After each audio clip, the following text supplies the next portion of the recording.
Ridu Baba, what are you going to say today? ತೋರಿ Okay, you're going to tell a story.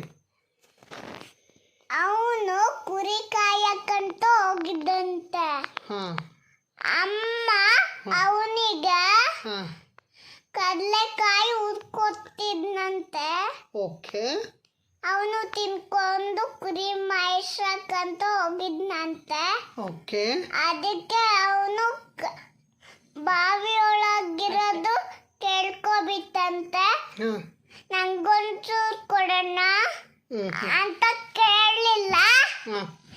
ನಂಗೊಂದು ಅಣ್ಣ Huh. ನಂಗೊಂಚೂರು ಕೊಡೋಣ ಅಂತ ಕೇಳ್ತಂತೆ. ಯಾರು ಕಪ್ಪೆ ಕಪ್ಪೆ ಎಲ್ಲಿತ್ತಂತೆ? ಬಾವಿಯೊಳಗಡೆ. ಓಕೆ. ಅದು ಹಾಂ ಅಣ್ಣಗೆ ಕೇಳ್ತಂತೆ. ಹಾಂ ಅಣ್ಣ ನಂಗೊಂದು ಬೇಕಣ್ಣ, ಹಾಂ ಕೊಡಣ್ಣ. ಹಾಂ ತಿನ್ಬಿಟ್ಟು ಇನ್ನೊಂದು ಬೇಕು ಅಣ್ಣ, ಹ್ಞೂ ಕೊಡಣ್ಣ ಅಂತಂತೆ. ಇಲ್ಲ ಇಲ್ಲ, ನಮ್ಮಮ್ಮ ಕೊಟ್ಟಿರೋದು ಹ್ಞೂ ಅವನ್ ಪೆಂಡಂತೆ. ಹ್ಞೂ ಸ್ವಲ್ಪ ನಾಳೆ ಜಾಸ್ತಿ ಹುರ್ಕೊಬಾ ಅಂತಂತೆ. ಹಾಂ ಅದಕ್ಕೆ ಮನೆಗೆ ಹೋಗುದ. ಆಯ್ತಾ? ಮಮ್ಮಿ ಕರೆಕ್ಟಾ? ಹಾಂ ಸೂಪರ್ ಸೂಪರ್. ಕರೆಕ್ಟಾ? ಕರೆಕ್ಟ್